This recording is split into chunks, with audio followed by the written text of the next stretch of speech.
오늘 여러분과 함께 읽은 이 말씀을 중심으로 보아스의 헤세드라는 제목으로 말씀을 드리겠습니다. 여러분, 질문을 하나 먼저 하겠습니다. 한 믿음의 공동체 안에서 약한 자가 곤고한 처지에 빠졌을 때 강한 자가 자발적으로 도움을 베푸는 사랑, 인애, 충성을 히브리어로 뭐라고 말할까요? 여기 계신 분들 혹시 모르십니까? 네, 정답은 헤세드입니다. 여러분, 미리 부탁을 드리겠습니다. 앞으로 룻기를 당분간 쭉 강의하는 동안 계속해서 반복되는 키워드가 있는데 바로 헤세드입니다. 이 헤세드라는 단어를 꼭 기억해 주시기를 부탁을 드립니다. 한 믿음의 공동체 안에서 약한 자가 곤고한 처지에 빠졌을 때 강한 자가 자발적으로 도움을 베푸는 사랑 또는 인애 또는 충성을 히브리어로 헤세드라 합니다. 베들레헴으로 돌아온 두 명의 여인이 있습니다. 시어머니 나오미와 모압 며느리 룻이었습니다. 나오미의 고백처럼 그들은 텅 빈 상태였습니다. 이들에게는 오늘만 참으면 해결되겠지, 내일이면 나아지겠지라는 그런 희망을 품을 수 없는 고통스러운 현실 속에 살고 있었습니다. 그런데 오늘 본문을 보면 한 사람 보아스가 베푼 헤세드로 인해 룻과 나오미의 텅 빈 삶이 가득하게 채워져 가는 것을 볼 수 있습니다. 오늘 본문은 보아스와 룻 사이의 대화를 기록하고 있습니다. 그런데 이 대화의 주도권은 보아스가 쥐고 있는데요. 보아스의 말 속에서 룻에게 베푸는 헤세드가 무엇인지, 그리고 그 혜택이, 그 헤세드가 얼마나 크고 놀라운지를 우리는 알 수 있습니다. 우리 본문에서 보면 보아스가 룻에게 베푼 헤세드는 크게 세 가지로 요약될 수 있습니다. 8절과 9절에 보면 룻에게 양식과 안전을 보장하는 것입니다. 그리고 이어지는 11절부터 13절의 말씀을 보면 보아스는 룻을 알아주고 그를 축복해주는 헤세드를 베풉니다. 그리고 세 번째는 14절 이하에 보면 식탁에 초대해주고 그와 함께 해주는 헤세드를 베푸는 것을 보게 됩니다.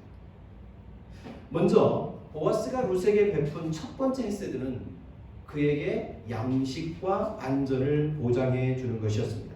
우리 8절과 9절을 함께 읽어보도록 하겠습니다. 자, 시작. 보아스가 룻에게 이르되 내 딸아 들으라. 이삭을 죽으러 다른 밭으로 가지 말며 여기서 떠나지 말고 나의 소녀들과 함께 있으라. 그들이 베는 밭을 보고 그들을 따르라. 내가 그 소년들에게 명령하여 너를 건드리지 말라 하였느니라. 목이 마르거든 그릇에 가서 소년들이 길러온 것을 마실지니라. 유대인들은요, 사람을 둘로 나눕니다. 유대인과 이방인. 유대인이 아니면 모두가 다 이방인 취급합니다.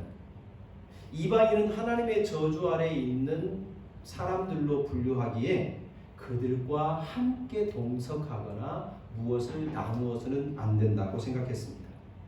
그런데 우리가 아는 대로 룻은 모압 여인, 남편도 보호자도 없는 보잘것없는 이방의 여인이었습니다. 반면 오늘 본문에 나오는 보아스는 베들레헴의 유력자이고 추수밭의 주인입니다. 그런데 이 보아스가 룻을 향하여 어떻게 대우하고 있습니까? 따뜻하게, 그리고 그를 위로하고 품어주는 모습을 보게 됩니다. 원래 추수밭의 주인은요, 일하는 곳에 잘 나타나지를 않습니다. 모든 추수가 끝나고 나면 잔치를 열고 그때 얼굴을 내밀며 그들과 인사하는 것이 보통입니다. 그러기에 베들레헴의 유력자 보아스는 얼마든지 관심 없이 그냥 룻을 지나칠 수 있었습니다. 룻은 자신의 하인도 아니고 그렇다고 고용된 일꾼도 아니기 때문에 자신이 돌봐야 될 책임도 없습니다. 추수가 한창일 때 이삭을 죽겠다고 나온 가난한 룻은 어쩌면 번거로운 존재일 수밖에 없죠. 그러기에 쉽게 내쫓아 버릴 수도 있었습니다. 그런데도 보아스는 룻에게 오늘 8절에 보면 내 딸아 들으라 라면서 그에게 먼저 대화를 시도합니다. 이것은 보아스의 따뜻한 자발적인 사랑이 묻어있는 언어죠.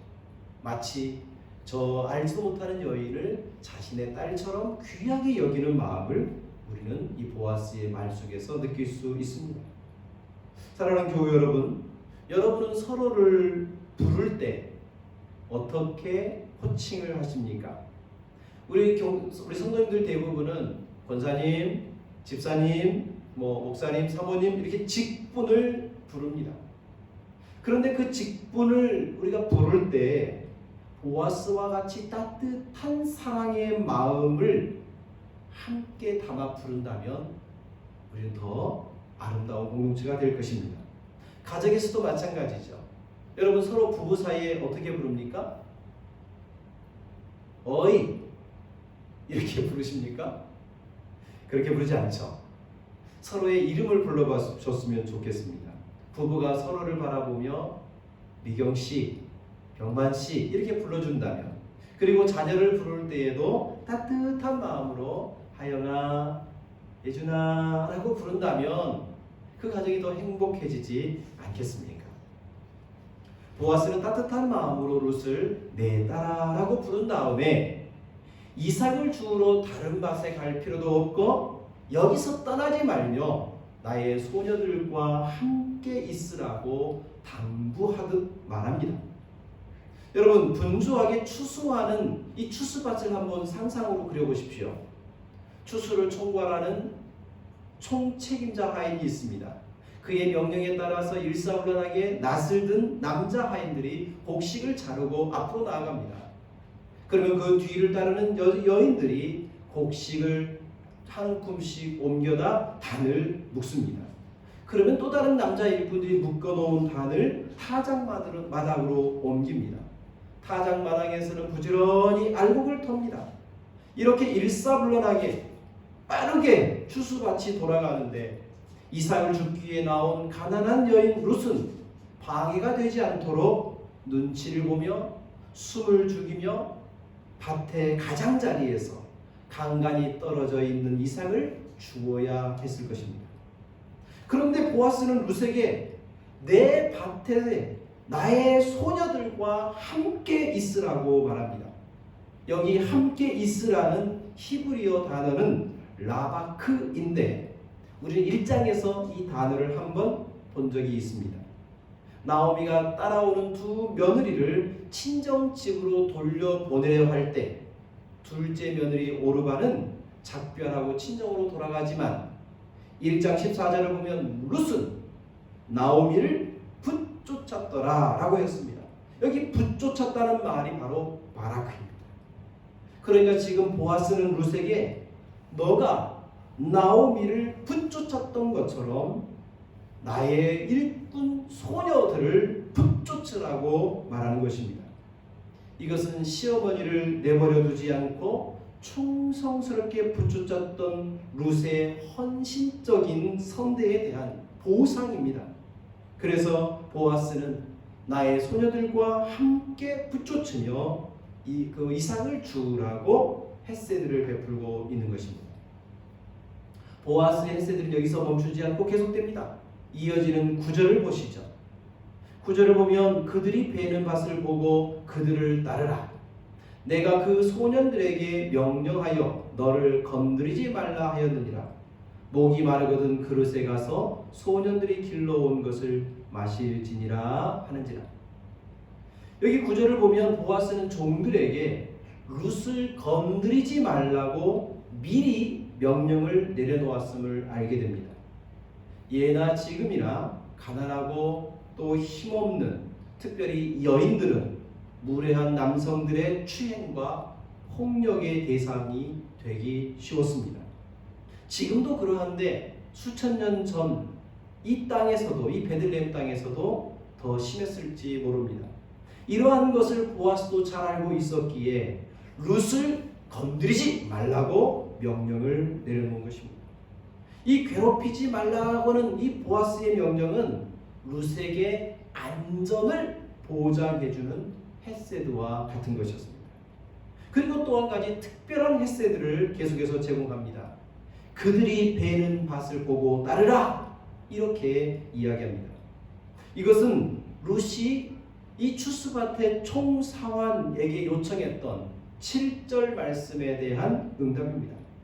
이미 말씀드린 대로 가난한 사람들은 추수밭에 와서 추수밭의 그 변두리에서 떨어져 있는 이삭을 주어야만 했습니다.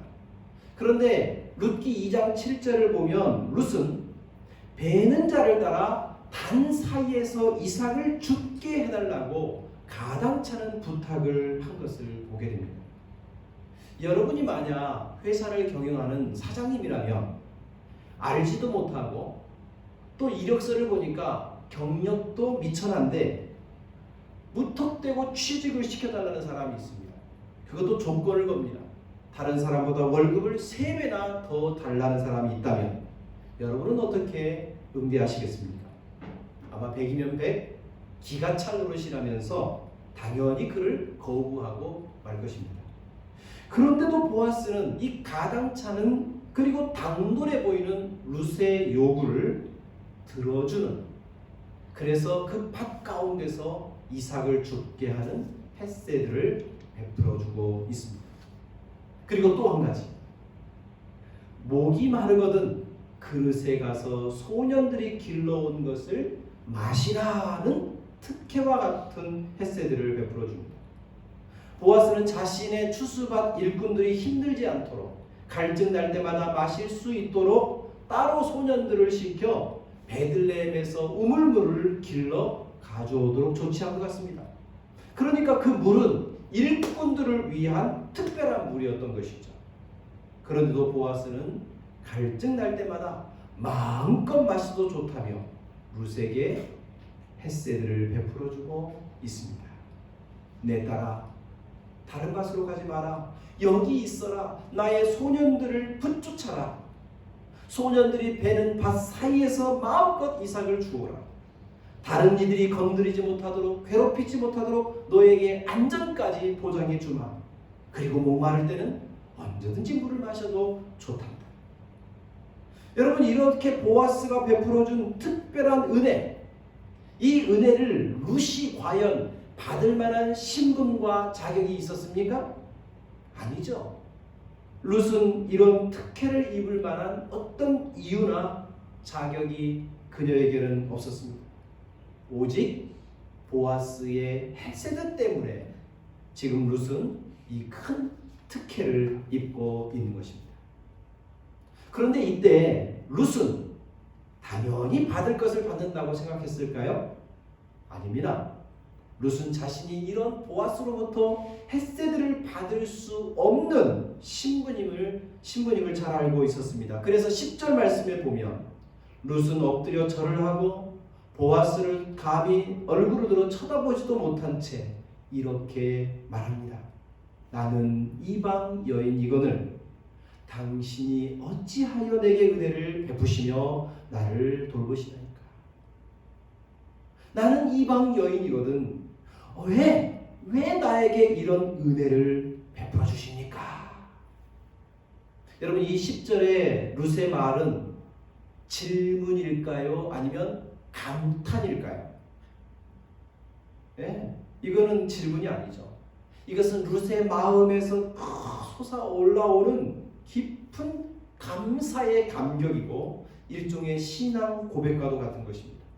자신이 이방 여인이고 감히 이런 은혜를 받을 자격이 없는 사람임을 잘 알고 있는데 세상 어디에서도 기대할 수 없었던 따뜻함, 그리고 보호, 그리고 풍성한 자비, 이 자비를 베푼 보아스에 대한 고마움의 감격, 그리고 은혜를 베푼 것에 대한 존경의 고백인 것이죠.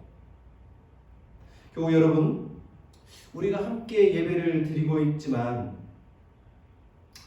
우리 여기 예배하는 모든 우리 성도들이 하나님의 은혜와 사랑과 긍휼을 우리가 풍성히 받았다는 사실을 믿고 계십니까?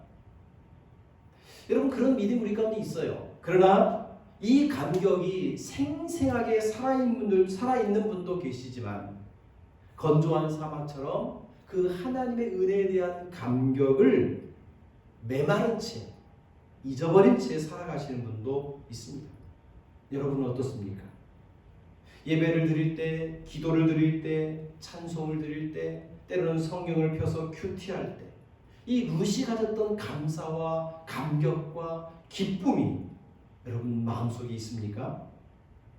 제 경험으로 볼 때 내가 은혜 받을 만한 자격이 없다는 사실을 깊이 인정할 때는 어떤 일, 어떤 상황에도 감사가 되고 은혜가 되고 찬송이 나옵니다. 그런데 내가 하나님에 대한 그 사랑, 그 은혜에 대한 감격이 식어버리면 아무리 풍성한 것을 공급해주고 넘치도록 보호해주고 축복해줘도 고마운 줄 모르고 행복해지지를 않습니다.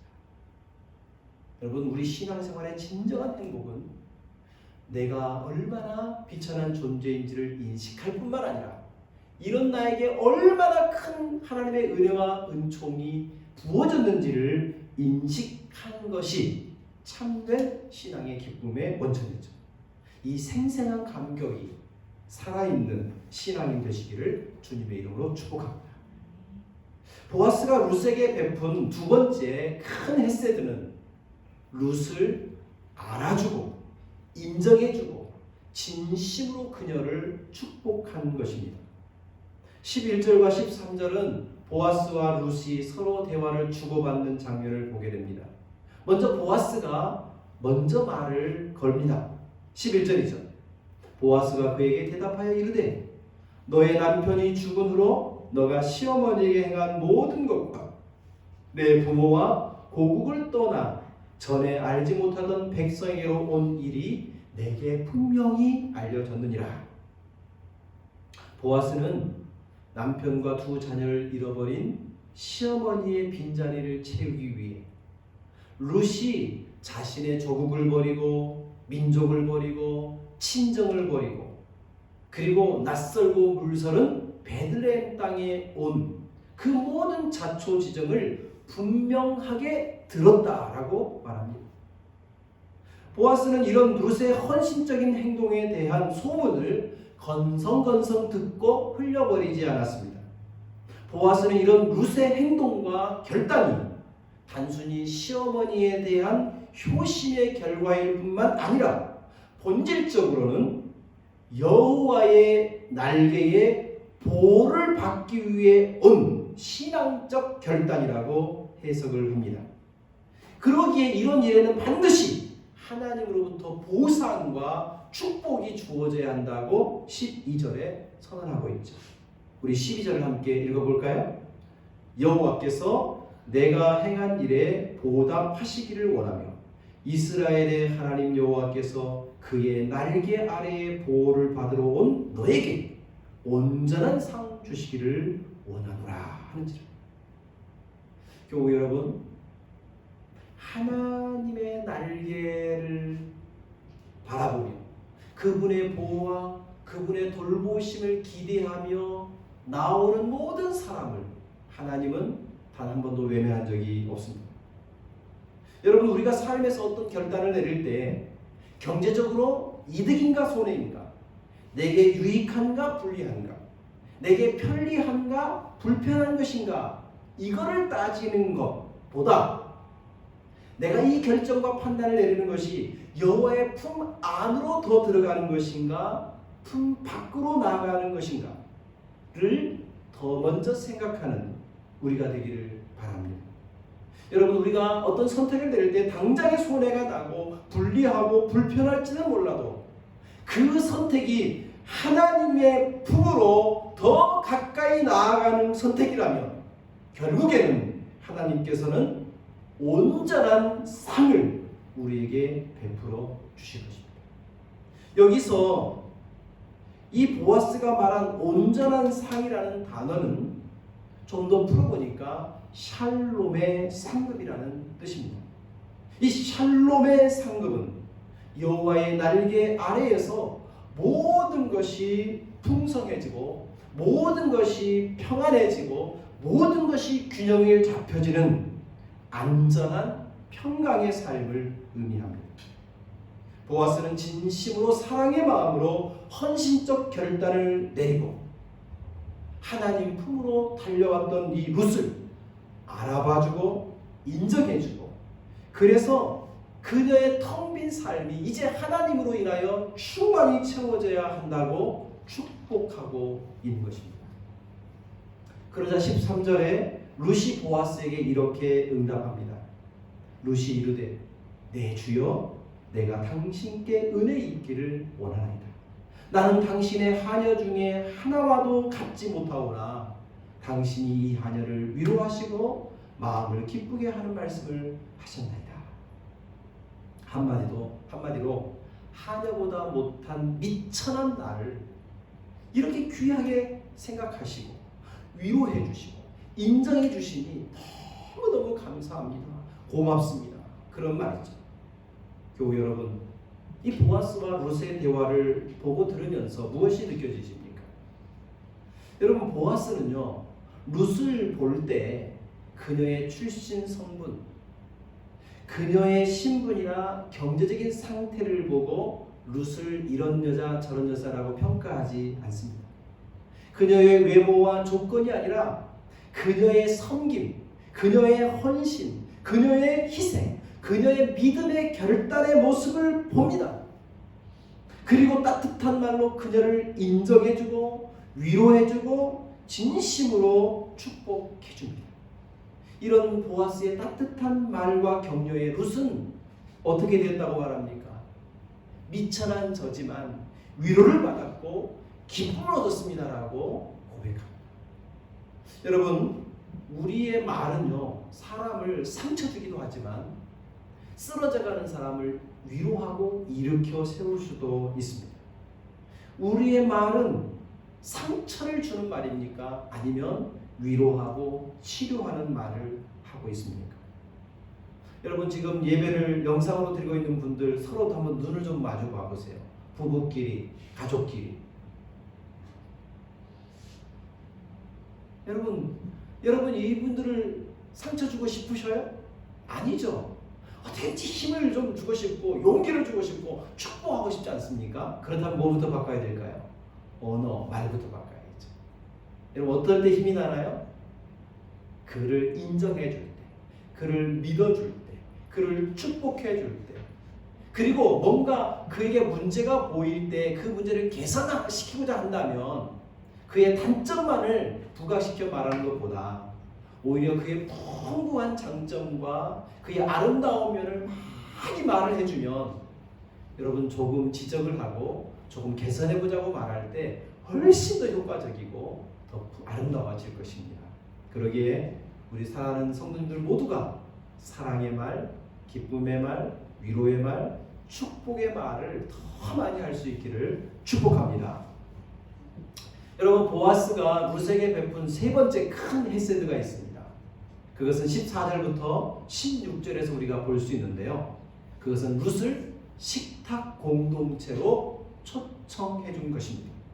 우리 14절부터 16절을 한번 같이 읽어보겠습니다. 식사할 때에 보아스가 룻에게 이르되 이리로 와서 떡을 먹으며 내 떡 조각을 초에 찍으라 하므로 룻이 곡식 빼는 자 곁에 앉으니 그가 볶은 곡식을 주매 룻이 배불리 먹고 남았더라. 룻이 이삭을 주우러 일어날 때에 보아스가 자기 소년들에게 명령하여 이르되 그에게 곡식탄 사이에서 죽게 하고 책망하지 말며 또 그를 위하여 곡식 다발에서 조금씩 뽑아 버려서 그에게 죽게 하고 꾸짖지 말라 하니라. 여기서도 보아스가 얼마나 놀라운 헤세드를 룻에게 베풀고 있는지를 볼 수 있습니다. 먼저 식사 때가 되었을 때 보아스는 룻을 그 식사의 자리로 초청을 하는 것을 보게 됩니다. 그리고 초청하여 그에게 음식을 나누어 주고 배불리 먹게 해 주었는데 음식이 남을 정도였다고 말합니다. 근데 여기서 더 중요한 게 있습니다. 음식을 배불리 먹고 남았다는 것보다 더 중요한 것은 룻을 식사의 자리에 초대해 주었다는 것입니다. 그리고 각자 싸온 음식을 따로따로 먹는 것이 아니라 이 보아스와 그의 일꾼들이 먹던 음식을 룻에게도 함께 나누어 주었습니다. 그리고 같이 너의 떡 조각을 초장에 찍으라고 말합니다. 이것은 너의 음식과 우리의 음식이 이제 하나가 되었다는 의미입니다. 처음에 말씀드린 것처럼 유대인들은 이방인과 합석을 하거나 함께 식사하는 것을 엄격하게 금했습니다. 그런데 모압 출신의 이방 여인 룻을 식사의 자리에 초대했을 뿐만 아니라 음식을 나누어 주고 음식을 섞어 먹는 이 식탁 공동체에 함께 앉았다는 것은 이제부터는 룻은 이방 여인이 아니라 룻은 우리 유대인 민족 공동체가 되었다는, 다시 말하면 한 식구가 되었다라고 하는 분명한 표징이기 때문입니다. 여러분, 식사를 마치는 무렵 룻은 부지런히 또 일어나서 이삭을 주우러 갑니다. 그때 보아스는 일꾼들에게 룻을 향하여 헤세드를 이렇게 베풀라고 또다시 명령을 내립니다. 15절과 16절을 같이 한번 읽어볼까요? 룻이 이삭을 주우러 일어날 때에 보아스가 자기 소년들에게 명령합니다. 뭐라고 명령합니까? 그에게 곡식탄 사이에서 죽게 하고 책망하지 말고 그도 그를 위해 곡식당 안에서 조금씩 뽑아버려서 그에게 죽게 하고 꾸짖지 말라. 원래 이삭을 줍는 여인은 추수밭에 떨어져 있는 그 이삭을 간간히 주어야만 했습니다. 자칫 추수꾼들을 거추장스럽게 만들면 추수밭에서 쫓겨날 수밖에 없었기 때문이죠. 그런데 보아스는 단 사이에서 이삭을 줍는 룻을 15절에서는 책망하지도 말고 16절에서는 꾸짖지도 말라고 거듭거듭 룻을 괴롭히지 말라고 명령을 드립니다. 이것은 룻으로 하여금 마음껏 이삭 줍기를 하라고 어떤 제한이나 어떤 방해도 하지 말라는 놀라운 특혜인 거죠. 게다가 16절을 보면 일꾼들에게 룻이 눈치채지 못하도록 그 단에서 이삭을 조금씩 뽑아 땅에 버리라고 말하고 있습니다. 여러분, 묶어야 될 그 단에서 일부러 이삭을 한 주먹씩 빼내는 것은 추수꾼으로서는 해서는 안 되는 일이죠. 그럼에도 보아스는 룻이 넉넉하게 보리 이삭을 주울 수 있도록 몰래 도와주라고 명령을 드리고 있습니다. 그 결과 17절 말씀을 보면 룻이 하루 동안 주었던 보리 이삭을 털어보니까 한 에바쯤 되는 보리를 얻었다고 말합니다. 여러분, 여기서 한 에바는 오늘날의 용량으로 치면 22리터 정도입니다. 유대인들의 문헌을 보면 남자 장정이 열심히 하루 동안 일할 때에 받은 품삯이 보리 1.5리터 정도였다고 말합니다. 그러면 여러분 생각해 보십시오.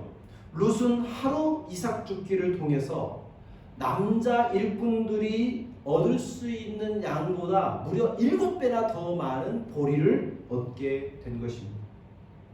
여러분, 지금 룻은 보리 이삭을 주우러 나온 사람이지 추수하러 나온 일꾼이 아니잖아요. 그럼에도 불구하고 일꾼보다도 더 많은 보리 이삭을 줍게 된 것입니다. 룻이 이렇게 많은 보리를 얻을 수 있었던 것은 룻이 열심히 일을 했기 때문일까요? 물론입니다. 룻은 아침부터 저녁까지 정말 부지런히 일을 했습니다.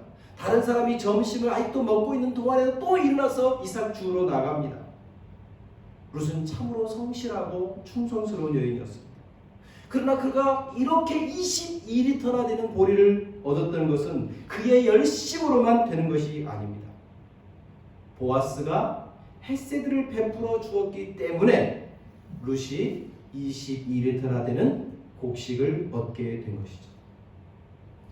교우 여러분, 누가복음 15장에 보면 잃어버린 것에 대한 비유를 하실 때 예수님께서 집을 나갔다 돌아온 아들의 비유를 말씀하십니다.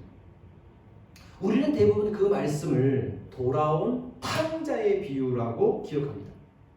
그런데 미국 뉴욕에서 목회하시는 팀 켈러 목사님은 그 부분을 설교하시면서 탕부 하나님이라고 표현을 했습니다. 그 비유의 초점이 아들에게 있지 않고 그 나갔다 돌아온 아들을 받아주시는 아버지에게 초점이 있다는 거죠. 집을 나간 아들이 아버지의 재산을 모두 탕진하고 돼지와 같이 먹고 살다가 돌아옵니다. 그때 아버지는 아들을 품어주죠. 아들에게 한마디 책망도 하지 않고 아버지의 모든 권위와 위신을 포기한 채 그를 품어주고 그에게 새 옷을 입혀주고 새 신발을 신겨주고 반지를 끼워주고 돌아온 아들을 위하여서 송아지까지 잡아 잔치를 베풀어줍니다. 어떤 의미에서 하나님은 이 아버지의 것을 다 탕진하고 돌아온 이 탕자에게 너무 과분한 사랑을 쏟고 있는 것 같아요. 그래서 어떤 이들은 쓸데없이 낭비하는 것처럼 보일 수 있습니다. 그러나 아버지는 그것을 낭비로 보지 않습니다.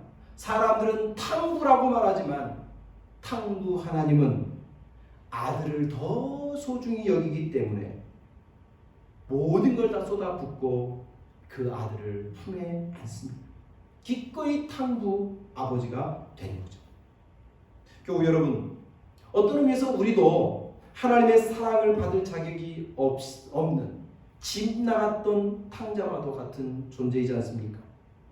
그런데도 우리 탕부 하나님은 우리를 위해서 탕자를 위해 허비한 송아지와 새옷과 신발과 반지와 비교할 수 없는 하나님의 독생자이신 예수 그리스도, 그분의 땀과 그분의 피와 그분의 존귀와 그분의 영광을 다 쏟아버리시고 탕자 같았던 우리를 아들로 맞아주신 것 아닙니까? 그런 우리 아버지 하나님의 이 낭비, 우리 하나님의 그 허비와 같은 그 헤세드 때문에 오늘 우리가 하나님을 아버지라 부르고 하나님께 예배하며 찬양할 수 있는 특권을 누리고 있는 것이죠. 그만큼 하나님은 우리를 소중히 여기신다는 것입니다. 그렇다면 여러분, 집 나갔다 돌아온 탕자 같은 우리에게 허비와도 같고 낭비와도 같이 풍성한 은혜 위에 은혜를 우리에게 왜 이렇게 부어주신 걸까요? 그것은 아버지가 아들 때문에 상처 입기도 했지만 돌아온 아들 때문에 상처가 아닌 것이 된 것을 우리에게 보여준 거죠. 마찬가지로 우리가 이 세상을 살아가면서 우리도 누군가에게 헤세드를 베풀고 누군가에게 자비를 베풀고 누군가에게 사랑을 베풀 때 우린 때때로 상처 입고 아픔을 당합니다. 그러나 상처와 아픔을 당하지만 그러나 그 고통 속에서 우리가 또다시 헤세드를 베풀고 또 사랑을 베풀 때 그 헤세드로 말미암아 사람들이 살아나고 사람들이 회복되고 하나님 품으로 사람들은 돌아오는 것입니다. 오늘 나눈 말씀을 이제 정리해야 되겠습니다. 저는 오늘 이 보아스가 베푼 헤세드를 보면서 여러 가지로 적용점을 찾을 수 있지만 한 가지 부분에 포커스를 맞추고자 합니다. 바로 우리 하나님이 어떤 분인가? 우리 하나님은 헤세드를 베푼 자들을 외면하지 않고 헤세드를 베푼 자들에게 반드시 보상해 주시는 분이라는 것을 말씀드리고 싶습니다. 오늘 본문의 룻을 보십시오.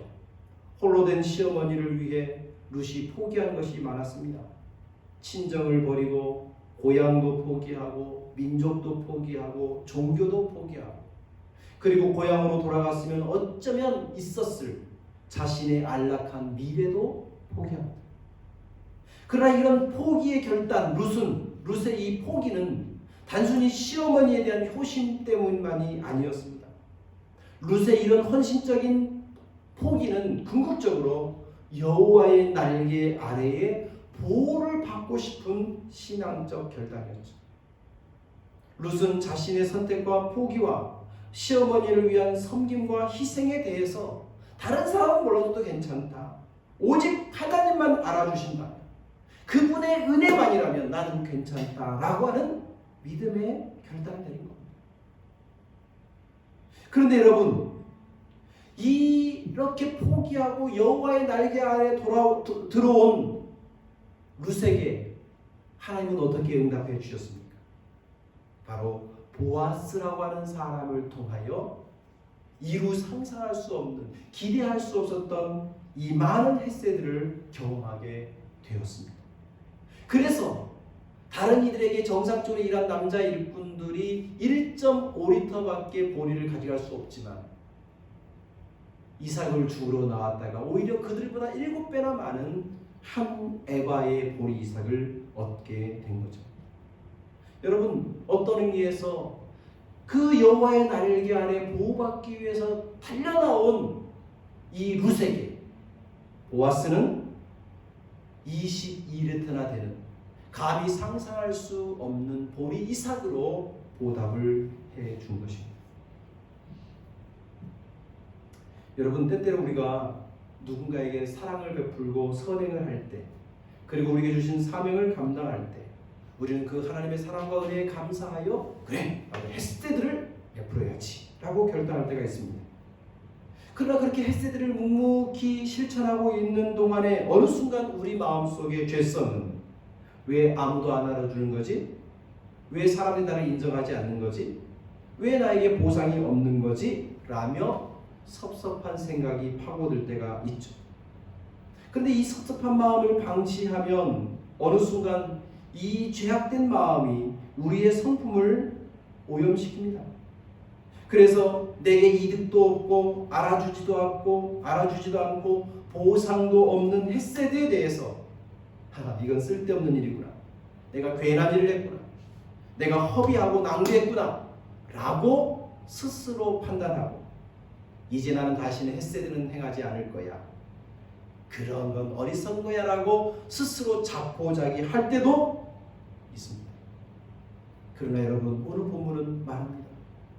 누구도 몰라줄지라도 우리 하나님은 햇새들을 행한 자들에게 반드시 보상해 주는 분이라고 성경은 이야기합니다. 그래서 고린도전서 15장에 보면 이렇게 바울은 우리에게 권면합니다. 내 사랑하는 형제들아, 견실하며 흔들리지 말고 항상 주의 일에 더욱 힘쓰는 자들이 되라.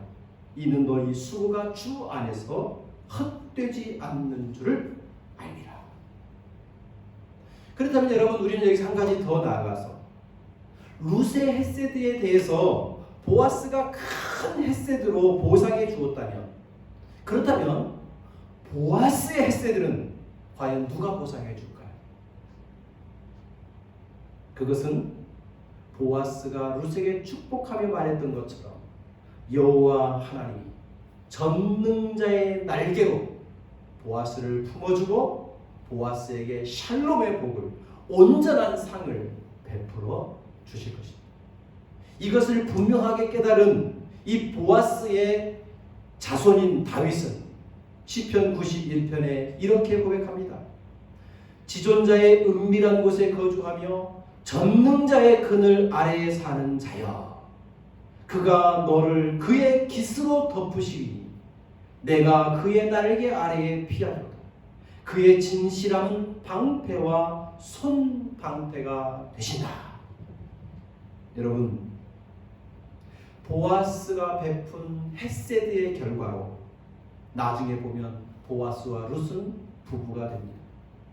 그리고 그 사이에서 아들이 태어나고 그 아들은 이새를 낳고 그 아들은 다윗을 낳고 그 다윗의 후손 중에 예수 그리스도가 태어나고 예수 그리스도를 통하여 오늘 주님을 믿는 수많은 하나님의 백성들이 여기 이렇게 태어나 있습니다. 여러분, 보아스는 룻에게 음식을 나눠주고 안전을 보장해주고 괴롭히지 말도록, 그리고 알게 모르게 보리를 더 많이 주는, 어떻게 보면 그런 작은 햇새들을, 자신이 할 수 있는 햇새들을 실행했는데, 이 햇새들을 실행한 보아스를 향하여 하나님은 어떻게 축복하십니까? 인류를 구원하는 예수 그리스도의 조상이 되게 하시는 엄청난 축복의 날개를 보아스에게 덮어주고 있는 것 아닙니까? 여러분, 이 하나님의 날개를 날마다 바라보며 그분의 품 안에 들어가는 방법은 우리에게 주어진 삶의 자리에서 우리가 할 수 있는 햇새들을 마다하지 않고 실행하는 것입니다. 때때로는 누군가에게 따뜻한 말 한마디, 때때로는 누군가에게 다가가서 손 한번 잡아주고, 때때로는 누군가와 함께 음식을 나누고, 때때로는 전화해서 위로해주고, 뿐만 아니라 나에게 주머니에 있는 작은 돈이라도 나누어 줄 수 있다면, 누군가 공부하고 어려운 중에 있을 때 강요해서 억지가 아니라 내 안에서 자발적으로 그를 도와주고 그를 사랑해주고 그에게 자비와 은혜와 충성을 나눠주는 것, 그것이 햇새인 거죠. 우리가 그런 햇새의 삶을 내 삶 속에서 한 걸음 한 걸음 살아간다면 하나님은 전능자의 날개로 우리의 삶을 지켜주시고 보호해주시고 함께해 주시는 거죠.